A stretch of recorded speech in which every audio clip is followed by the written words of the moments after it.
Hello all, welcome to Tech Tutor. നമ്മുടെ ഇന്നത്തെ topic theory കമ്മ്യൂണിക്കേഷന്റെ മൊഡ്യൂൾ 1ന്റെ സെക്കൻഡ് പാർട്ടാണ്. നമ്മളിപ്പം ഫസ്റ്റ് ഹാഫ് ആ മൊഡ്യൂളിലെ സിലബസിലെ ഫസ്റ്റ് ഹാഫ് പോർഷൻ നമ്മൾ കംപ്ലീറ്റ് ചെയ്തു. നമ്മൾ സെക്കൻഡ് ഹാഫിലേക്ക് കടക്കുകയാണ്, which is dealing about finite automata. Finite automata എന്ന ടോപ്പിക്കാണ് ഇന്ന് നമ്മൾ കാണാൻ പോകുന്നത്. സോ ബേസിക്കലി ഓട്ടോമേറ്റ എന്താണെന്ന് നമ്മൾ ഓൾറെഡി പറഞ്ഞു കഴിഞ്ഞിരുന്നു. ദാറ്റ് മീൻസ് നമ്മുടെ ഓട്ടോമേറ്റ ഒരു എബ്സ്ട്രാക്ട് മെഷീൻ ആണ് എന്നൊക്കെ നമ്മൾ ഡീറ്റെയിൽസ് പറഞ്ഞു. എല്ലാ ഓട്ടോമേറ്റയും രണ്ട് ടൈപ്പ് ആണുള്ളത്. So same way this finite automata is also two type. ഡിറ്റർമിനിസ്റ്റിക്കും ഉണ്ട്, നോൺ ഡിറ്റർമിനിസ്റ്റിക്കും ഉണ്ട്, നോൺ ഡിറ്റർമിനിസ്റ്റിക് ഉണ്ട്. And again what is finite automata? ഫൈനൈറ്റ് ഓട്ടോമേറ്റനെ നമ്മൾ ഫൈനൈറ്റ് അക്സെപ്റ്റർ എന്നും കൂടെ പറയാറുണ്ട്. This is also called as finite acceptor. ഇത് എന്താണ് ബേസിക്കലി എന്ന് വെച്ച് കഴിഞ്ഞാൽ, ഈ ഒരു അബ്സ്ട്രാക്ട് മോഡലിന് സ്റ്റോറേജ് മെക്കാനിസം ഇല്ല. അതായത് നമ്മൾ നേരത്തെ പറഞ്ഞ ഓട്ടോമേറ്റയുടെ ഫിഗറിലെ ബാക്കി എല്ലാ കാര്യങ്ങളും അതുപോലെ തന്നെ ഹോൾഡ് ചെയ്യും. That means input reading mechanism, ഒരു ഇൻപുട്ട് ഫയലുണ്ട്, സെൽസ് ആയിട്ട് ഡിവൈഡ് ചെയ്ത ഫയൽ, അതിനെ റീഡ് ചെയ്യുന്നത് ഒരു മെക്കാനിസം ഉണ്ട്, മാനേജ് ചെയ്യുന്ന ഒരു മെക്കാനിസം, ഡിഫറെന്റ് സ്റ്റേറ്റ്സ്, കുറച്ചധികം സ്റ്റേറ്റ്സും ഒരു ഫൈനൽ സ്റ്റേറ്റും ഉള്ള ഒരു ഓട്ടോമേറ്റ ഉണ്ട്. ഇതിന് കറസ്പോണ്ടിങ് ഇൻപുട്ടിനെ റീഡ് ചെയ്ത് ഒരു സ്റ്റേറ്റിൽ നിന്ന് മറ്റൊരു സ്റ്റേറ്റിലേക്ക് മൂവ് ചെയ്യാൻ കഴിയും. ഫൈനലി പ്രോസസ് ചെയ്യുന്ന സ്ട്രിങ് ഫൈനലി നമ്മുടെ ഫൈനൽ സ്റ്റേറ്റിൽ എത്തുകയാണെങ്കിൽ നമ്മൾക്കൊരു ഔട്ട്പുട്ട്. ഈ ഔട്ട്പുട്ട് യെസ് ഓർ നോ ഫോമിലായിരിക്കും. അങ്ങനെയുള്ളത് കൊണ്ടാണ് ഇത് അക്സെപ്റ്റർ എന്ന് പറയുന്നത്. സോ ഇത് സ്ട്രിങ്ങിനെ പ്രോസസ് ചെയ്ത് സ്ട്രിങ്ങിലെ ഈ ഇൻപുട്ട് ഫയലിലെ ഓരോ സിമ്പലിനെയും അത് റീഡ് ചെയ്ത് ചിലപ്പോൾ ഈ റീഡിങ്ങിൽ ഇത് ഒരേ സ്റ്റേറ്റിൽ തന്നെ റീറ്റെയിൻ ചെയ്യാം, അല്ലെങ്കിൽ അടുത്ത സ്റ്റേറ്റിലേക്ക് മൂവ് ചെയ്യാം. സോ ഇതിന്റെ പ്രോസസ്സിംഗ് എന്ന് പറയുന്നത് സ്ട്രിങ്ങിലെ ഓരോ സിമ്പലിനെ റീഡ് ചെയ്ത് നെക്സ്റ്റ് സ്റ്റേറ്റ് ഏതാണെന്ന് ഡിസൈഡ് ചെയ്ത് മൂവ് ചെയ്യുന്നതിലാണ്. അങ്ങനെ ഫൈനലി നമ്മുടെ ലാസ്റ്റ് സെല്ലിൽ എത്തുമ്പോൾ, ഒരു സ്ട്രിങ്ങിന്റെ ലാസ്റ്റ് സെല്ലിൽ എത്തുമ്പോൾ നമ്മളിപ്പോൾ എത്തിയിരിക്കുന്ന ഫൈനൽ സ്റ്റേറ്റിലാണെങ്കിൽ ആ കറസ്പോണ്ടിങ് സ്ട്രിങ് അക്സെപ്റ്റഡ് ആകും. സപ്പോസ് സ്ട്രിങ് ഫുള്ളായിട്ടും റീഡ് ചെയ്ത് കഴിയുമ്പോൾ നമ്മൾ ഫൈനൽ സ്റ്റേറ്റിൽ എത്തിയില്ല എങ്കിൽ കറസ്പോണ്ടിങ് റിജക്റ്റ് ആവുകയും ചെയ്യും. സോ ഇതിനൊരു എക്സാമ്പിൾ ഞാൻ പറഞ്ഞാൽ, ഇപ്പൊ ഞാൻ ഈ പറഞ്ഞ കാര്യത്തിന് ഒരു ചെറിയ എക്സാമ്പിൾ ഞാൻ മെൻഷൻ ചെയ്യാം. സിൻസ് നമുക്ക് എല്ലാവർക്കും ഇപ്പൊ സി ലാംഗ്വേജിലെ ഐഡന്റിഫയറിനെ നെയിം ചെയ്യുന്നത് എങ്ങനെയാണെന്ന് അറിയാലോ. ഐഡന്റിഫയറിനെ നെയിം ചെയ്യുന്നത് എന്തായിരുന്നു അതിന്റെ റൂള്? ഐഡന്റിഫയറിന്റെ നെയിം സ്റ്റാർട്ട് ചെയ്യുന്നത് അണ്ടർസ്കോർ വെച്ചോ ലെറ്റർ വെച്ചോ ആവാം. എന്നിട്ട് ഫസ്റ്റ് ഇത് അത് കഴിഞ്ഞിട്ട് പിന്നെ ഡിജിറ്റോ അണ്ടർസ്കോറോ ലെറ്ററോ എന്ത് വേണമെങ്കിലും ആവാം. പക്ഷേ ഒരിക്കലും പാടില്ലാത്തത് എന്താ? ഡിജിറ്റ് വെച്ച് ഒരിക്കലും സ്റ്റാർട്ടിങ് പറ്റില്ല. ഈ പറഞ്ഞ കണ്ടീഷനെ ഞാൻ ഒരു DFIയുടെ ഫൈനൈറ്റ് ഓട്ടോമേറ്റയുടെ ഫോർമാറ്റിൽ വരച്ചു കഴിഞ്ഞാൽ എങ്ങനെയാന്ന് നോക്കും. അതായത് ഞാൻ പറഞ്ഞു നമ്മുടെ സെല്ലിൽ അപ്പൊ കറസ്പോണ്ടിങ് ഈ പറഞ്ഞ ഐഡന്റിഫയറിന്റെ നെയിം ആയിരിക്കും. അപ്പൊ ഞാൻ അതിനെ തൽക്കാലം ഞാനൊരു ഫിഗർ ഗ്രാഫ് പോലെ റെപ്രസെന്റ് ചെയ്യാണ്. ഞാൻ സ്റ്റാർട്ട് ചെയ്യുന്നു, എന്റെ ഇനീഷ്യൽ സ്റ്റേറ്റ് QS എന്ന് പറഞ്ഞു കൊടുത്തു. ഇതില് ഒരു അണ്ടർസ്കോറോ ലെറ്ററോ റീഡ് ചെയ്താൽ, അതായത് ഇപ്പൊ ഈവൻ നമുക്ക് ഒരു എന്ന് മാത്രം പറയുന്നത് ഒരു ഐഡന്റിഫയർ ആയിട്ട് അക്സെപ്റ്റ് ചെയ്യാൻ പറ്റും. ഈവൻ അണ്ടർസ്കോർ മാത്രവും ഐഡന്റിഫയർ ആയിട്ട് അക്സെപ്റ്റ് ചെയ്യാൻ പറ്റും. സോ ഇത് രണ്ടുമാണെങ്കിലും നമ്മൾ എഗ്രി ചെയ്യും, ഫൈനൽ സ്റ്റേറ്റിലേക്ക് അതിനെ മൂവ് ചെയ്യിക്കാം. ഇനി ഇത് കഴിഞ്ഞ് അണ്ടർസ്കോർ വന്നാലും എന്തൊക്കെ ലെറ്റർ വന്നാലും എന്തൊക്കെ ഡിജിറ്റ് വന്നാലും കുഴപ്പമില്ല, ഫൈനൽ സ്റ്റേറ്റിൽ തന്നെ റീറ്റെയിൻ ചെയ്യും. സ്റ്റാർട്ട് സ്റ്റേറ്റിൽ ഡിജിറ്റ് വന്നാൽ അത് പെർമിറ്റഡ് അല്ല, അല്ലെങ്കിൽ സ്പെഷ്യൽ സിമ്പിൾസ് ഒന്നും എന്തായാലും പെർമിറ്റഡ് അല്ല. നമ്മളൊരു ക്യൂ ട്രാപ്പ് എന്ന് പറഞ്ഞ ഒരു സ്റ്റേറ്റ് കൂടെ കൊടുക്കും. അതായത് അതിൽ നിന്ന് ഒരിക്കലും ഫൈനലിലേക്ക് എത്തുന്നില്ല. അതാണ് ഈ കണ്ടീഷൻ. ഇനി ക്യൂ ട്രാപ്പിൽ ഇനി ഈ ഡിജിറ്റ് കഴിഞ്ഞ് ഇനി എന്തൊക്കെ അണ്ടർസ്കോർ ലെറ്റർ വേറെ എന്തൊക്കെ ഡിജിറ്റ് വന്നാലും അത് ഫൈനൽ സ്റ്റേറ്റിലേക്ക് എത്തില്ല, അതുകൊണ്ട് അത് റിജക്ട് ആവും. ഇതാണ് ബേസിക്കലി ഒരു സീഡ് ഐഡന്റിഫയറിനെ നമ്മൾ ഒരു ഫൈനൈറ്റ് ഓട്ടോമേറ്റ ആയിട്ട് വരച്ചുള്ളത്. ഇതിനൊരു എക്സാമ്പിളൂടെ നോക്കാം. ഇനി ഇതിന്റെ വർക്കിംഗ് എങ്ങനെയാണെന്ന് നമുക്ക് നോക്കാം. സപ്പോസ് ഞാനിപ്പോ എടുക്കുന്നത് സം 1 എന്ന് പറഞ്ഞ ഐഡന്റിഫയർ ആണ്. നമുക്കറിയാം ഇതൊരു വാലിഡ് ഐഡന്റിഫയർ ആണ്. അപ്പൊ എങ്ങനെയായിരിക്കും ഇതിന്റെ വർക്കിംഗ്? ഈ ഒരു ഇത് വെച്ചിട്ട് എങ്ങനെയായിരിക്കും വർക്കിംഗ്? ആദ്യം നമ്മുടെ ഓട്ടോമേറ്റ പോയിന്റ് ചെയ്യുന്നത് എസിലേക്കായിരിക്കും. അപ്പൊ ഞാൻ QSൽ നിന്ന് സ്റ്റാർട്ട് ചെയ്യുന്നു. QSൽ നിൽക്കുമ്പോൾ ലെറ്റർ വന്നാൽ ഫസ്റ്റ് തന്നെ ഒരു ലെറ്റർ വന്നാൽ നമ്മൾ QFലേക്ക് ചേഞ്ച് ചെയ്തു. ഓക്കെ, അപ്പൊ നമ്മൾ QFലാണ് നിൽക്കുന്നത്. എന്നിട്ട് ഈ പോയിന്റർ ഇവിടെ നിന്ന് മാറി ഈ പോയിന്റർ ഇവിടെ നിന്ന് മാറിയിട്ട് നെക്സ്റ്റ് പോയിന്ററിലേക്ക് ആയി യു ആണ്. അപ്പൊ ഞാനിവിടെ ക്യു എഫിൽ നിൽക്കുന്നു. വീണ്ടും യു ഒരു ലെറ്റർ ആണ്. ലെറ്റർ വരുമ്പോൾ ക്യു എഫിൽ തന്നെ റീറ്റെയിൻ ചെയ്യും. അപ്പൊ ക്യു എഫിൽ തന്നെ റീറ്റെയിൻ ചെയ്യുന്നു. അപ്പൊ ഇത് മാറി നമ്മുടെ പോയിന്റ് എം അടുത്തതിലേക്കായി. ക്യു എഫിൽ തന്നെ നിൽക്കുന്നു. നെക്സ്റ്റ് ലെറ്റർ വരുന്നു. വീണ്ടും ക്യു എഫിൽ തന്നെ നിൽക്കാം, പ്രശ്നമില്ല. നമ്മൾ സ്റ്റിൽ ക്യു എഫിൽ തന്നെയാണ്. ഇനി പോയിന്റർ ഇവിടുന്ന് മാറിയിട്ട് ഇതിലെത്തി. ക്യു എഫിൽ നിൽക്കെ ഡിജിറ്റ് വന്നാലും ക്യു എഫിൽ തന്നെ റീറ്റെയിൻ ചെയ്യാൻ പറ്റും, കുഴപ്പമില്ല. അപ്പോൾ ഇത് കഴിഞ്ഞു, ഇതിന്റെ എൻഡായി. ഇനി നമുക്ക് റീഡ് ചെയ്യാൻ സിമ്പിൾ ഇല്ല. സോ ഫൈനലി നമ്മുടെ സ്ട്രിംഗ് കഴിഞ്ഞു കഴിയുമ്പോൾ ഞാനിപ്പം നിൽക്കുന്നത് ക്യു എഫിലാണെങ്കിൽ അക്സെപ്റ്റഡ് ആണ്. സപ്പോസ് ഇനി റിജക്ഷൻ കണ്ടീഷനോടെ നമുക്കൊന്ന് നോക്കാം. ഞാൻ ടു എ ബി ഇതൊരു ഐഡന്റിഫയർ ആയിട്ട് പറഞ്ഞാൽ നമുക്കറിയാം ഇത് വാലിഡ് ഐഡന്റിഫയർ അല്ല. സോ ഞാൻ ആദ്യം പോയിന്റ് ചെയ്യുന്നു 2ൽ. ഞാൻ സ്റ്റാർട്ട് ചെയ്യും. നമ്മൾ എപ്പോഴും ഇനീഷ്യലി സ്റ്റാർട്ട് ചെയ്യുമ്പോൾ ഈ പൊസിഷനിലാണ്. ഇവിടുന്ന് സ്റ്റാർട്ട് ചെയ്യും 2 എന്ന് പറയുന്ന ഒരു ഡിജിറ്റ് ആണ്. ഡിജിറ്റ് വന്നതുകൊണ്ട് നമ്മൾ ക്യൂ ട്രാപ്പിലേക്ക് പോകുന്നു. സോ ക്യൂ ട്രാപ്പ് എങ്ങോട്ടെങ്കിലും മൂവ്മെന്റ് ആയി കഴിയുമ്പോൾ നമ്മൾ ഹെഡറിനെ അപ്ഡേറ്റ് ചെയ്യും നെക്സ്റ്റിലേക്ക്. അപ്പൊ ക്യൂ ട്രാപ്പിൽ നിൽക്കെ ലെറ്റർ വന്നു കഴിഞ്ഞാൽ നമ്മൾ ക്യൂ ട്രാപ്പിൽ തന്നെ നിൽക്കുന്നു. ഒന്നുകൂടെ മൂവ് ചെയ്തു, നെക്സ്റ്റ് ഇതിലേക്ക് പോയിന്റ് ചെയ്തു. ക്യൂ ട്രാപ്പിൽ നിൽക്കെ വീണ്ടും ലെറ്റർ വന്നു, നമ്മൾ ക്യൂ ട്രാപ്പിൽ തന്നെ നിൽക്കുന്നു. ആൻഡ് ഫൈനലി നമ്മൾ അതിന്റെ എൻഡിലെത്തി. അപ്പൊ നമ്മളിപ്പോ നിൽക്കുന്നത് ക്യൂ ട്രാപ്പിലാണ്, ഫൈനൽ സ്റ്റേറ്റിലല്ല. ദാറ്റ് മീൻസ് ഇത് റിജക്ട് ചെയ്യുന്നു. ഇങ്ങനെയാണ് ഒരു ഫൈനൈറ്റ് ഓട്ടോമേറ്റഡ് വർക്കിംഗ് നമ്മൾ പറയുന്നത്. ആൻഡ് അഗെയിൻ ഞാൻ ഇപ്പൊ പറഞ്ഞ ഈ റൂളിനെ നമ്മൾ ഇങ്ങനെ എഴുതും. ക്യൂ എഫിൽ നിൽക്കുമ്പോ ഒരു ലെറ്റർ വന്നാൽ ട്രാൻസിഷൻ ഫംഗ്ഷൻ എന്നാണ് ഇതിനെ പറയുന്നത്. നമ്മൾ ക്യൂ എഫിലേക്ക് മൂവ് ചെയ്യുന്നു. നെക്സ്റ്റ് ക്യൂ എസിൽ തന്നെ നിൽക്കുമ്പോൾ ഒരു അണ്ടർസ്കോർ വന്നാലും നമ്മൾ ക്യൂ എഫിലേക്ക് മൂവ് ചെയ്യുന്നു. നെക്സ്റ്റ് വൺ ക്യൂ എസിൽ നിൽക്കെ ഒരു ഡിജിറ്റ് വന്നാൽ നമ്മൾ ക്യൂ ട്രാപ്പിലേക്ക് മൂവ് ചെയ്യുന്നു. അഗെയിൻ ക്യൂ എഫിൽ നിൽക്കെ ലെറ്റർ വന്നാൽ ക്യൂ എഫിൽ തന്നെ റീറ്റെയിൻ ചെയ്യുന്നു. ഇങ്ങനെ എല്ലാ റൂൾസിനെയും ഇതുപോലെ എഴുതാൻ പറ്റും. സോ ട്രാൻസിഷൻ ഫംഗ്ഷനെ ഈതർ ഇങ്ങനെ ഒരു ട്രാൻസിഷൻ ഗ്രാഫ് ആയിട്ട് നമുക്ക് റെപ്രസെന്റ് ചെയ്യാം, അല്ലെങ്കിൽ ഇങ്ങനെ ഒരു transition function return transition function ആയിട്ട് തന്നെ റെപ്രസെന്റ് ചെയ്യാം, അതല്ലെങ്കിൽ നമ്മൾക്കൊരു ടേബിൾ ഫോർമാറ്റിലും വേണമെങ്കിൽ നമുക്ക് റെപ്രസെന്റ് ചെയ്യാം കേട്ടോ. ഇതിന്റെ ടേബിൾ ഫോർമാറ്റ് എന്ന് പറയുമ്പോൾ എങ്ങനെയാന്ന് വെച്ച് കഴിഞ്ഞാൽ ഇവിടെ സ്റ്റേറ്റ്സ്, ഇവിടെ കറസ്പോണ്ടിങ് ആൽഫബറ്റ്സ് എന്നുള്ള രീതിയിൽ റെപ്രസെന്റ് ചെയ്യുന്നു. എന്നിട്ട് ഇതിലിപ്പോ ക്യു എസ് ഉണ്ട്. ഇനീഷ്യൽ സ്റ്റേറ്റിനെ നമ്മളിങ്ങനെ ഒരു ആരോ വെച്ച് ഡിനോട്ട് ചെയ്യും. ഫൈനൽ സ്റ്റേറ്റിന് നമ്മളൊരു സ്റ്റാർ വെച്ചിട്ടോ അല്ലെങ്കിൽ കോൺസെൻട്രിക് സർക്കിൾസ് വെച്ചിട്ടോ ഡിനോട്ട് ചെയ്യും. ആൻഡ് ഫൈനലി ക്യൂ ട്രാപ്പ് ഉണ്ട്, അത് നമ്മൾ മെൻഷൻ ചെയ്യണം കേട്ടോ. എന്നിട്ട് ഇതിൽ എന്തൊക്കെയാണ് ആൽഫബറ്റ്സ്? അണ്ടർസ്കോർ കൺസിഡർ ചെയ്തിരുന്നു, ലെറ്റർ കൺസിഡർ ചെയ്തിരുന്നു, ഡിജിറ്റും കൺസിഡർ ചെയ്തിരുന്നു. ഇനി ക്യൂ എസിൽ അണ്ടർസ്കോർ വരുമ്പോൾ നമ്മൾ ക്യൂ എഫിലേക്ക് മൂവ് ചെയ്യും. ക്യൂ എസിൽ ലെറ്റർ വന്നാൽ നമ്മൾ ക്യൂ എഫിലേക്ക് മൂവ് ചെയ്യും. ഇവിടെയും ക്യൂ എഫിലേക്ക് മൂവ് ചെയ്യും. ക്യൂ എഫിലും എന്ത് വന്നാലും നമ്മൾ ക്യൂ എഫിലേക്ക് മൂവ് ചെയ്യും. സോറി, ഇതിലൊരു മിസ്റ്റേക്ക് ഉണ്ട്. ഇവിടെ ഡിജിറ്റ് വന്നാൽ നമ്മൾ ക്യൂ ട്രാപ്പിലേക്കാണ് മൂവ് ചെയ്യുന്നത്. ക്യൂ ട്രാപ്പിൽ എന്ത് വന്നാലും നമ്മൾ ക്യൂ ട്രാപ്പിൽ തന്നെ റീറ്റെയിൻ ചെയ്യും. സോ ഇത് മൂന്നും നമ്മളിപ്പോ പറഞ്ഞ ട്രാൻസിഷൻ ഫംഗ്ഷനെ റെപ്രസെന്റ് ചെയ്യാനുള്ള ഡിഫറെന്റ് ഫോർമാറ്റ് ആണ്. ഇതിൽ ഏതെങ്കിലും ഒന്ന് നമ്മൾ ഫോളോ ചെയ്താൽ മതിയാവും. ഇനി ഞാൻ തുടക്കത്തിലെ തന്നെ പറഞ്ഞിരുന്നു, ഇതാണ് ബേസിക്കലി ഒരു ഫൈനൈറ്റ് ഓട്ടോമേറ്റർ. ഇതിന് സ്റ്റോറേജ് ഇല്ല. സോ ഇതൊരു സ്ട്രിങ്ങിനെ പ്രോസസ് ചെയ്യുന്നത് എങ്ങനെയായിരിക്കും? ഓരോ സിമ്പിളിനെ വൺ ബൈ വൺ ആയി സിമ്പിളിനെ വൺ അറ്റ് എ ടൈം സിമ്പിളിനെ പ്രോസസ് ചെയ്യും. ഇതിന്റെ പ്രോസസ്സിംഗ് അപ്പൊ സ്റ്റോറേജ് ഇല്ലാത്തത് കൊണ്ട് ഡെൽറ്റ കറന്റ് സ്റ്റേറ്റ് എന്താണ്, നെക്സ്റ്റ് സിമ്പിൾ ടു റീഡ് എന്താണ്, and what is the next state എന്നുള്ളതാണ് ഇതിന്റെ കറസ്പോണ്ടിങ് പ്രോസസ്സിംഗ് കാണിക്കുന്നത്. ബേസിക്കലി ഡീഫോൾട്ട് ആയിട്ട് നമ്മളിപ്പോ ചുമ്മാ ഫൈനൈറ്റ് ഓട്ടോമേറ്റ എന്ന് പറഞ്ഞു കഴിഞ്ഞാൽ നമ്മൾ ബേസിക്കലി അതുകൊണ്ട് മീൻ ചെയ്യുന്നത് ഡിറ്റർമിനിസ്റ്റിക് ഫൈനൈറ്റ് ഓട്ടോമേറ്റ എന്നായിരിക്കും കേട്ടോ.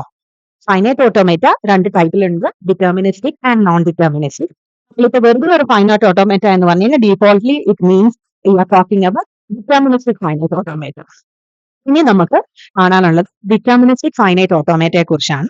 അത് നമ്മൾ ഇനി നോക്കാൻ പോകുന്നത് DFA ഡിറ്റർമിനിസ്റ്റിക് ഫൈനൈറ്റ് ഓട്ടോമേറ്റയെ കുറിച്ചാണ്. പറഞ്ഞ പോലെ തന്നെ ഒരു ഫൈനൈറ്റ് ഓട്ടോമേറ്റർ, ദാറ്റ് മീൻസ് ഇതിനൊരു ഇൻപുട്ട് ടേപ്പ് ഉണ്ട്, ഒരു റീഡിംഗ് മെക്കാനിസം ഉണ്ട്, ഒരു ഔട്ട്പുട്ട് ഉണ്ട്, യെസ് ഓർ നോ ഔട്ട്പുട്ട് ആയിരിക്കും. സോ ഇതിനൊന്നും ഒരു ചേഞ്ച് ഇല്ല. അല്ലാതെ ഇതിന് സ്റ്റോറേജും ഇല്ല. സോ ഇത് സിമ്പിളിനെ പ്രോസസ് ചെയ്യുന്നത് വൺ ബൈ വൺ ആണ്, എന്നിട്ട് ചേഞ്ച് ചെയ്തുകൊണ്ടാണ് പ്രോസസ് ചെയ്യുന്നത്. ഇതിന് ഒരു ഫോർമൽ ഡെഫിനിഷൻ എന്ന് പറഞ്ഞു കഴിഞ്ഞാൽ DFA എന്ന് പറയുന്നത് we are going to tell it as a five tuple അല്ലെങ്കിൽ ക്വിൻ ടപ്പിൾ എന്നും പറയാറുണ്ട്. ക്വിൻ ടപ്പിൾ എന്ന് വെച്ച് കഴിഞ്ഞാൽ DFAക്ക് 5 മെമ്പേഴ്സ് ഉണ്ട്. ഈ 5 മെമ്പേഴ്സ് നമ്മൾ അതിനെ ഡിനോട്ട് ചെയ്യുക ക്യൂ, സിഗ്മ, ഡെൽറ്റ, ക്യൂസിറോ, ഈ ഓരോ മെമ്പറും എന്താണെന്നുള്ളത് നമുക്ക് നോക്കണം. സോ ക്യൂ എന്ന് പറഞ്ഞു കഴിഞ്ഞാൽ ആ DFAയിലെ ടോട്ടൽ സ്റ്റേറ്റ്സ് ഫൈനൈറ്റ് ആയിരിക്കണം. ഫൈനൈറ്റ് സെറ്റ് ഓഫ് സ്റ്റേറ്റ്സ് ആണ് എല്ലാ സ്റ്റേറ്റ്സും. ക്യൂ ട്രാപ്പ് ഉണ്ടെങ്കിൽ ക്യൂ ട്രാപ്പ് ഇൻക്ലൂഡ് ചെയ്തിട്ട്. സിഗ്മ നമ്മൾ ഓൾറെഡി കണ്ടിരുന്നു. നമ്മൾ ഇതിൽ യൂസ് ചെയ്തിരിക്കുന്ന ഫൈനൈറ്റ് സെറ്റ് ഓഫ് ആൽഫബറ്റ്സ് ആണ്. ഫൈനൈറ്റ് സെറ്റ് ഓഫ് ആൽഫബറ്റ്സ് ആണ് സിഗ്മ. ഇനി ഡെൽറ്റയാണ് നമ്മളിപ്പോ പറഞ്ഞ ട്രാൻസിഷൻ ഫംഗ്ഷൻ. 3 തരത്തിൽ നമുക്ക് റെപ്രസെന്റ് ചെയ്യാം. ടേബിൾ ആയിട്ട്, ഗ്രാഫ് ആയിട്ട്, അല്ലെങ്കിൽ transition function, return transition function ആയിട്ട് തന്നെ. നെക്സ്റ്റ് വൺ Q0 നമ്മുടെ ഇനീഷ്യൽ സ്റ്റേറ്റിനെ ആയിരിക്കും ഡിനോട്ട് ചെയ്യുന്നത്. ഇനീഷ്യൽ സ്റ്റേറ്റ് ഒരെണ്ണം ആയിരിക്കും. Set of final States, that means final state mandatory ആയിട്ട് ഒരെണ്ണം ആയിരിക്കണം എന്നില്ല. Set of final States. ഇനി ഈ ട്രാൻസിഷൻ ഫംഗ്ഷനെ നമ്മൾ റെപ്രസെന്റ് ചെയ്യുന്നത് എങ്ങനെയാണെന്ന് വെച്ച് കഴിഞ്ഞാൽ Q cross sigma giving Q. DFAയുടെ ട്രാൻസിഷൻ ഫംഗ്ഷൻ ഇങ്ങനെയാണ് എന്ന് പറഞ്ഞു കഴിഞ്ഞാൽ Q എന്ന് പറയുന്നത് ഒരു കറന്റ് സ്റ്റേറ്റ്, നെക്സ്റ്റ് സിമ്പിൾ സിഗ്മയിൽ നിന്നുള്ള നെക്സ്റ്റ് സിമ്പിൾ എന്താണോ ഏതാണ് നെക്സ്റ്റ് സ്റ്റേറ്റ്. ആ നെക്സ്റ്റ് സ്റ്റേറ്റ് ചിലപ്പം കറന്റ് സ്റ്റേറ്റ് തന്നെ ആവാം. പക്ഷെ കറക്റ്റ് ആയിട്ട് ഒരു സ്റ്റേറ്റ് അവിടെ നമ്മൾക്ക് ഡിനോട്ട് ചെയ്തിട്ടുണ്ടാവണം. ഇങ്ങനെ ഒരു സ്റ്റേറ്റിൽ നിന്ന് ഒരു സിമ്പിൾ റീഡ് ചെയ്ത് ഒരു സ്റ്റേറ്റിലേക്ക് പോകുമ്പോൾ നെക്സ്റ്റ് ഒരൊറ്റ സ്റ്റേറ്റിലേക്കേ പോകുന്നുള്ളൂ. അതുകൊണ്ടാണ് ഇതിനെ ഡിറ്റർമിനിസ്റ്റിക് എന്ന് പറയുന്നത്. Even an input symbol to a current state points to one specific state. അതുകൊണ്ടാണ് ഇത് ഡിറ്റർമിനിസ്റ്റിക് എന്ന് പറയുന്നത്. ഇനി ഇതിന്റെ അകത്ത് ട്രാൻസിഷൻ ഫംഗ്ഷനെ 3 തരത്തിൽ റെപ്രസെന്റ് ചെയ്യുന്നതൊക്കെ നമ്മൾ പറഞ്ഞു. അതിന്റെ കുറച്ച് എക്സാമ്പിൾസ് ഒക്കെ നമുക്ക് കാണാം. Number acceptance. ഒരു DFA എപ്പോഴാണ് ഒരു സ്ട്രിങ്ങിനെ അക്സെപ്റ്റ് ചെയ്യുന്നത്? Acceptance of A string. Finite ഓട്ടോമേറ്റ പറഞ്ഞതുപോലെ തന്നെയാണ് ഇതിലും. ഒരു സ്ട്രിങ്ങിനെ റീഡ് ചെയ്ത്, സ്ട്രിങ്ങിന് ഇപ്പൊ 5 സിമ്പിൾസ് ഉണ്ടെങ്കിൽ 5ാമത്തെ സിമ്പിളിനെ റീഡ് ചെയ്ത് കഴിയുമ്പം നമ്മുടെ സ്റ്റേറ്റ് വന്നിട്ട് ഫൈനൽ സ്റ്റേറ്റിലെ ഒരെണ്ണത്തിലാണെങ്കിൽ ആ സ്ട്രിങ്ങിനെ അക്സെപ്റ്റ് ചെയ്യാൻ കഴിയും. സെയിം വേ അപ്പോ ഒരു ലാംഗ്വേജിനെ അക്സെപ്റ്റ് ചെയ്യുന്നത് എപ്പോഴാണ്? സ്ട്രിങ്ങിന്റെ കാര്യം നമ്മൾ പറഞ്ഞു. സപ്പോസ് ഒരു കംപ്ലീറ്റ് ലാംഗ്വേജ് എപ്പോഴാണ് ഒരു DFA അക്സെപ്റ്റ് ആകുന്നതെന്ന് പറഞ്ഞാൽ ആ ലാംഗ്വേജിലെ എല്ലാ സ്ട്രിങ്ങിനെയും ഈ DFA റീഡ് ചെയ്ത് കഴിഞ്ഞാൽ ഫൈനൽ സ്റ്റേറ്റിൽ എത്തുന്നു. അതായത് DFA അക്സെപ്റ്റ് ചെയ്യുന്ന സ്റ്റേറ്റിൽ. ഇതിനെ നമുക്ക് ഒരു ഡെഫിനിഷൻ ആയിട്ട് എങ്ങനെ റെപ്രസെന്റ് ചെയ്യാം എന്ന് ചോദിച്ചു കഴിഞ്ഞാൽ, സപ്പോസ് ലെറ്റ് M എന്ന് പറയുന്ന ഒരു DFA ആണെന്ന് കരുതുക. With all those 5 members Q, sigma, delta, Q0 and R. അതൊരു DFA ആണ്. DFA and a string. I'm going to consider a string X, let it be X, which is an element of the sigma star. ഇതൊക്കെ നമ്മൾ already പറഞ്ഞു കഴിഞ്ഞതാണ്. Sigma star എന്ന് പറയുമ്പോൾ all possible strings, all possible combinations of the alphabet, അതായത് all possible strings ആണ്. So X ഈ sigma സ്റ്റാറിന്റെ ഒരു മെമ്പർ ആണ് എങ്കിൽ and X is accepted by M.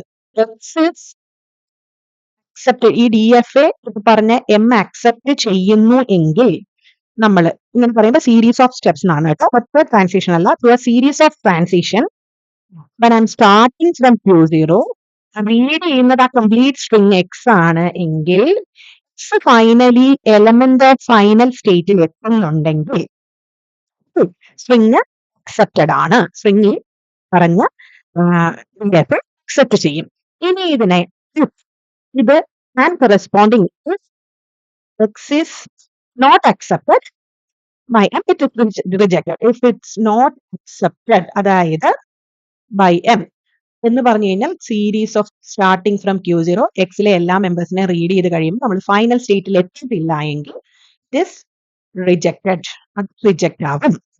ഇനി കറസ്പോണ്ടിങ് എന്ത് ലാംഗ്വേജ് നമ്മൾ പറഞ്ഞ സ്ട്രിങ്ങിനെ കുറിച്ച്. അപ്പൊ ഇതിന്റെ കറസ്പോണ്ടിങ് ലാംഗ്വേജ് എങ്ങനെയാണ് അക്സെപ്റ്റ് ചെയ്യുന്നത്? ലാംഗ്വേജ് L അക്സെപ്റ്റ് ചെയ്യുന്ന കണ്ടീഷനിൽ, അതായത് ലാംഗ്വേജ് L അക്സെപ്റ്റ് ചെയ്യുന്ന ഒരു മെഷീൻ LM ആണെങ്കിൽ X element of sigma star and X accepted by M. എല്ലാ Xനെയും M അക്സെപ്റ്റ് ചെയ്തിട്ടുണ്ടാവണം. ഇതിനെ നമ്മൾ എങ്ങനെയാണൊന്ന് ലാംഗ്വേജ് ഇതിപ്പം ഒരു റിട്ടൺ എക്സ്പ്ലനേഷൻ പോലെയാണ്. ഇതിനെ നമുക്ക് എങ്ങനെ എഴുതാം? സോ ഈ സെയിം തിങ് ഞാൻ എഴുതാൻ പോവാണ്. ലാംഗ്വേജ് അക്സെപ്റ്റഡ് ബൈ എം ആണെങ്കിൽ for x when we give transition function starting from x which will lead to q ഒരു സ്റ്റേറ്റ് തന്നെ where q is final state. Q is an element of final state or is a final state. ഈ ഒരു condition വന്നാലാണ് language accepted by a DFA എന്ന് നമുക്ക് പറയാൻ കഴിയുന്നത്. DFAയുടെ 2 എക്സാമ്പിളിലൂടെ നമുക്ക് നോക്കാം. ഒരു ബേസിക് ആയിട്ടുള്ള എക്സാമ്പിൾ എന്തൊക്കെയാണ് അത് ശ്രദ്ധിക്കേണ്ടതെന്നുള്ള കാര്യങ്ങൾ. കുറച്ച് എക്സാമ്പിൾസ് ഞാൻ ഓൾറെഡി നമ്മുടെ ചാനലിൽ അപ്ഡേറ്റ് ചെയ്തിട്ടുണ്ട്. നിങ്ങൾ അതും കൂടെ ഒന്ന് ചെക്ക് ചെയ്യുക. ഉള്ള വെറൈറ്റി ഓഫ് ക്വസ്റ്റ്യൻസ് വരാം. നമുക്ക് എല്ലാ ക്വസ്റ്റ്യൻസിനെയും കവർ ചെയ്യാൻ കഴിയില്ല. നിങ്ങൾക്ക് എന്തെങ്കിലും ഡൗട്ട് ഉണ്ടെങ്കിൽ അത് നിങ്ങൾക്ക് ആഡ് ചെയ്യുകയും ചെയ്യാം. ഐ ഹോപ്പ് സോ നമുക്കിനി നെക്സ്റ്റ് ഇതിന്റെ DFAയും കൂടി ഒന്ന് നോക്കാം. ഒരു DFA ബേസിക്കലി ആദ്യം മുതൽ വരയ്ക്കുന്നത് എങ്ങനെയാണ്, എന്തൊക്കെയാണ് കാര്യങ്ങൾ ശ്രദ്ധിക്കേണ്ടത് എന്ന് നമുക്കൊന്ന് നോക്കാം. So I'm going to draw a question is like draw a DFA then the corresponding language L equal to ABX where X element of AB star. ഇത് ക്വസ്റ്റ്യൻ നമുക്ക് പലതരത്തിൽ പറയാട്ടോ. ഇപ്പൊ ഈ തന്നിരിക്കുന്ന ക്വസ്റ്റ്യൻ എന്ന് പറഞ്ഞു കഴിഞ്ഞാൽ സത്യം പറഞ്ഞാൽ ക്വസ്റ്റ്യൻ പ്രിഫിക്സ് AB എന്ന് പറയാം, ഓവർ ദ ആൽഫബറ്റ് AB അല്ലെങ്കിൽ സ്റ്റാർട്ടിംഗ് വിത്ത് AB എന്ന് പറയാം, അല്ലെങ്കിൽ ഈ പറഞ്ഞ പോലെ ഇങ്ങനെ ഡിനോട്ട് ചെയ്യാം. സോ ക്വസ്റ്റ്യനിന്റെ അകത്തെ എന്തിനാണ് ഡയറക്റ്റ് ചെയ്യുന്നത് എന്നുള്ളത് ആദ്യം നമുക്ക് ഐഡന്റിഫൈ ചെയ്യാൻ പറ്റും. പിന്നെ ഇങ്ങനെ ഒരു ക്വസ്റ്റ്യൻ കിട്ടിക്കഴിഞ്ഞാൽ ആദ്യം നമ്മൾ ചെയ്യേണ്ടത് ഒരു DFA ഡ്രോ ചെയ്യാനാണെങ്കിൽ ആദ്യം നമ്മൾ ചെയ്യേണ്ടത് ബേസിക് ലാംഗ്വേജ് എന്താണ് DFA അക്സെപ്റ്റ് ചെയ്യേണ്ടതെന്ന് എഴുതി നോക്കും. ഇതിൽ നിന്ന് X element of AB star എന്ന് പറഞ്ഞു കഴിഞ്ഞാൽ 0 ഓർ മോർ ഒക്കറൻസ്. അപ്പൊ 0 ഒക്കറൻസ് ആണെങ്കിൽ എക്സ് ഒന്നും ഉണ്ടാവില്ല. That means base string AB ആയിരിക്കാം. അത് കഴിഞ്ഞാൽ ശരിക്കും പറഞ്ഞാൽ എന്ത് കോമ്പിനേഷൻ ഓഫ് എയോ ബിയോ വേണമെങ്കിലും വരാം. ദാറ്റ് മീൻസ് AB ആവാം, AB ആവാം, AB അങ്ങനെ എന്ത് വേണമെങ്കിലും ആവാം. സോ ബേസിക് ആയിട്ട് ആദ്യം നമ്മൾ എഴുതേണ്ടത് ഇതിന്റെ ഒരു ബേസ് സ്ട്രിങ് എഴുതുക. ഏറ്റവും ബേസ് സ്ട്രിങ് ഇവിടെ AB ആണ്. ദാറ്റ് മീൻസ് ചുരുങ്ങിയത് മിനിമം AB അക്സെപ്റ്റ് ചെയ്യുന്ന ഒരു DFA ആയിരിക്കും. സോ നമുക്ക് ആദ്യം അതൊന്ന് വരയ്ക്കാം. ഇത് വരയ്ക്കാൻ എളുപ്പമാണ്. ഞാൻ സ്റ്റാർട്ട് ചെയ്യുന്നത് Q0യിലാണ്. A റീഡ് ചെയ്താൽ അത് അടുത്ത സ്റ്റേറ്റിലേക്ക് പോകണം. B റീഡ് ചെയ്തിട്ട് നമ്മൾ Q ഫൈനലിനോ Q2, ഞാനിവിടെ Q2 എന്ന് കൊടുക്കുന്നു. അതിന് 2 സർക്കിൾ ഇട്ട് ഡിനോട്ട് ചെയ്യുന്നു. ഇതിൽ ഇങ്ങനെ ആരോ ഇട്ട് ഡിനോട്ട് ചെയ്യുന്നത് ഇനീഷ്യൽ സ്റ്റേറ്റും ഇങ്ങനെ 2 സർക്കിൾസ് കൊടുത്താൽ അത് ഫൈനൽ സ്റ്റേറ്റും എന്നാണ് DFAയിലെ മീനിങ്. നമ്മൾ ഇത് വരച്ചു.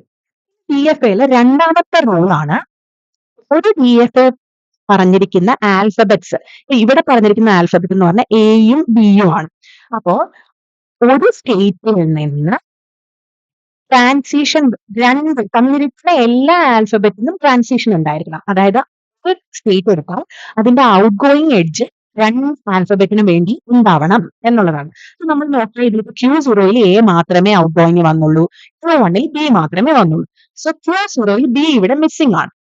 ഇനി നോക്കാം Q0യിൽ B. ഫസ്റ്റ് തന്നെ നോക്കണം ഇവിടെ ഒരു സെൽഫ് നമുക്ക് കൊടുക്കാനുള്ള ഒരു ഓപ്ഷൻ ഉണ്ടോ എന്ന് Bക്ക്. അങ്ങനെ കൊടുത്തു കഴിഞ്ഞാൽ നമ്മുടെ സ്ട്രിങ് Bയിൽ സ്റ്റാർട്ട് ചെയ്താലും BAB എന്നുള്ളത് അക്സെപ്റ്റ് ആവും. അപ്പൊ അത് നമ്മുടെ ലാംഗ്വേജിന് എഗ്നസ്റ്റ് ആണ്, അതുകൊണ്ട് നമ്മൾ ചെയ്യാൻ പറ്റില്ല. സോ നമുക്ക് ഇവിടെ സെൽഫ് ലൂപ്പ് കൊടുക്കാനുള്ള ഒരു ഓപ്ഷൻ ഇല്ല. പിന്നെ എന്താണ്, എയുടെ കൂടെ തന്നെ കൊടുക്കാൻ പറ്റുമോ? ഇല്ല. അപ്പോഴും BB എന്നുള്ളത് അക്സെപ്റ്റ് ആകും. പിന്നെ ചെയ്യാൻ പറ്റുന്നത് എന്താണ്, B1 തുടങ്ങിയ എന്തായാലും അക്സെപ്റ്റ് ചെയ്യാൻ പറ്റില്ല. ആ കണ്ടീഷൻ നമ്മൾ അക്സെപ്റ്റ് ചെയ്യുന്നില്ല. സോ അങ്ങനെയുള്ള കണ്ടീഷനിൽ നമ്മൾ ട്രാപ്പ് ചെയ്യാം. പെർമിറ്റഡ് അല്ല എന്നുള്ള കേസിൽ ഞാനിവിടെ ഈ BA ട്രാപ്പ് ചെയ്തു. Q0യിൽ Aയും Bയും ട്രാൻസിഷൻ വന്നു, ഔട്ട് ഗോയിങ് എഡ്ജസ് വന്നു, Q0യുടെ കാര്യം കഴിഞ്ഞു. Q1ൽ B ഓൾറെഡി വന്നു, പക്ഷെ A വന്നിട്ടില്ല. ഫസ്റ്റ് നമ്മൾ ചിന്തിക്കേണ്ടത് ഇവിടെ A സെൽഫ് ലൂപ്പ് കൊടുക്കാൻ പറ്റുമോ എന്നാണ്. അപ്പൊ സെൽഫ് ലൂപ്പ് കൊടുക്കുമ്പോൾ എന്താ, എത്ര നമ്പർ ഓഫ് A വേണമെങ്കിലും എന്നുള്ളത്. അപ്പൊ B ഫൈനലിലേക്ക് എത്തും. അത് പറയുമ്പോഴും നമ്മുടെ കണ്ടീഷനിൽ നിന്ന് വെളിയിൽ പോയി. അതുകൊണ്ട് നമുക്ക് അവർ സെൽഫ് ലൂപ്പ് കൊടുക്കാൻ പറ്റില്ല. പിന്നെന്താണ്, അവിടെ A വരാനേ പാടില്ല, സെക്കൻഡ് ഒരു A വരാനേ പാടില്ല. That is not permitted case ആയതുകൊണ്ട് ഞാൻ അതിൽ ട്രാപ്പ് ചെയ്തു. ഇനി B, ഇവിടെ Q1ൽ Aയും Bയും വന്നു കഴിഞ്ഞു. Q2ൽ Aയും വന്നിട്ടില്ല, Bയും വന്നിട്ടില്ല. DFAയുടെ റൂൾ അനുസരിച്ച് എല്ലാ സ്റ്റേറ്റിലും എല്ലാ ആൽഫബറ്റ്സിന്റെയും ട്രാൻസിഷൻ ഉണ്ടാവണം. സോ ഇവിടെ നമ്മൾക്ക് ചിന്തിക്കാം A പ്രശ്നമുണ്ടോ? ഇല്ല, കാരണം AB വെച്ച് സ്റ്റാർട്ട് ചെയ്താൽ മതി. അത് കഴിഞ്ഞിട്ട് എന്ത് കോമ്പിനേഷൻ വന്നാലും നമുക്ക് പ്രശ്നമല്ല. സോ ഇവിടെ ഈ സെൽഫ് ലൂപ്പ് പെർമിറ്റഡ് ആണ്. ഇനി അടുത്തത് ഇവിടെ ഇപ്പൊ ബി ഇതുവരെ വന്നില്ല. ബിയിൽ എങ്ങനെ വേണമെങ്കിലും വരാം. സോ ഇവിടെ തന്നെ എ ഓർ ബി എന്ന് കൊടുക്കാം. അപ്പൊ ഇതിൽ നോക്കുമ്പോൾ Q2ലും എയും ബിയും ഔട്ട് ഗോയിങ് എഡ്ജ് വന്നു കഴിഞ്ഞു. ക്യൂ ട്രാപ്പിൽ എന്ന് പറഞ്ഞു കഴിഞ്ഞാൽ നമ്മൾ ഒരിക്കലും ഫൈനൽ സ്റ്റേറ്റിലേക്ക് എത്തുന്നില്ല. അതിൽ നിന്ന് നമുക്ക് തിരിച്ച് DFAയിലേക്ക് പോകാനൊരു ഓപ്ഷൻ ഇല്ല. ഇവന്റ് എല്ലാ സ്റ്റേറ്റിലും എല്ലാ ട്രാൻസിഷൻസും വേണം എന്നുള്ളതാണ് നമ്മൾ എയും ബിയും എടുക്കുന്നു. ഇങ്ങനെയാണ് ഒരു DFA വരയ്ക്കുന്നത്. ഒരു DFA വരയ്ക്കുമ്പോൾ DFAയുടെ എല്ലാ മെമ്പേഴ്സിനെയും മെൻഷൻ ചെയ്യേണ്ടതായിട്ടുണ്ട്. ദാറ്റ് മീൻസ് ഈ DFA M എന്ന് പറഞ്ഞു കഴിഞ്ഞാൽ ഇതിലെ എല്ലാ സ്റ്റേറ്റ്സും Q0, Q1, Q2, Q trap, sigma വന്നിട്ട് എ ബി ആണ്. ഡെൽറ്റ നമ്മൾ ഓൾറെഡി വരച്ചു കഴിഞ്ഞു. Q0 ആണ് initial state and our final state is Q2. ഇത്രയും എഴുതിയാലാണ് ഒരു DFA കംപ്ലീറ്റ് ആവുന്നത്. സോ ഇതാണ് ഒരു DFA നമ്മൾ കറസ്പോണ്ടിങ് DFA നമ്മൾ വരച്ചത്. ആൻഡ് അഗെയിൻ ഇതിൽ ഇപ്പോൾ DFAയുടെ മെയിൻ ആയിട്ടും നോട്ടീസ് ചെയ്യേണ്ട കാര്യങ്ങൾ എന്താണ്? DFA വരയ്ക്കുമ്പോൾ എല്ലാ സ്റ്റേറ്റിൽ നിന്നും എല്ലാ കറസ്പോണ്ടിങ് ട്രാൻസിഷൻസിനും ഒരു തവണ വരണം. ഒന്നിൽ കൂടുതലും വരാൻ പാടില്ല കേട്ടോ. അതായത് ഇപ്പൊ വൺസ് ഇവിടെ എ വന്നു കഴിഞ്ഞാൽ രണ്ടാമത് ഇവിടെ Q0യിൽ നിന്ന് ഒരു എ നമ്മൾ പെർമിറ്റ് ചെയ്യും. ഒരൊറ്റ പ്രാവശ്യമാണ് എല്ലാ ആൽഫബറ്റിന്റെയും ട്രാൻസിഷൻ വരയ്ക്കാൻ കഴിയുള്ളൂ. സോ ഇങ്ങനെയാണ് ബേസിക്കലി ഒരു DFA ബിൽഡിംഗ്. പിന്നെ DFAക്ക് ഒരു ഇതും കൂടെ ശ്രദ്ധിക്കാനുണ്ട്. ചിലപ്പോൾ DFA എപ്പോഴും യൂണിക് ആവണമെന്നില്ല. അതായത് നിങ്ങൾ വരയ്ക്കുന്ന DFAയും ഞാൻ വരയ്ക്കുന്നത് ഡിഫറെന്റ് ആകാം. മിനിമം DFA എപ്പോഴും യൂണിക് ആയിരിക്കും. അതിനെ ഫർദർ ചാപ്റ്റർ പ്രൊസീഡ് ചെയ്യുമ്പോൾ നമ്മൾ എന്തായാലും ഡീൽ ചെയ്യുന്നതാണ്. ഐ ഹോപ്പ് എല്ലാവർക്കും ക്ലാസ് മനസ്സിലായെന്ന് കരുതുന്നു. നമുക്ക് കുറച്ചധികം കൂടെ DFAയുടെ ക്വസ്റ്റ്യൻസ് പ്രാക്ടീസ് ചെയ്യാം. എല്ലാവരും ചാനൽ സബ്സ്ക്രൈബ് ചെയ്യുക, സപ്പോർട്ട് ചെയ്യുക. Thank you.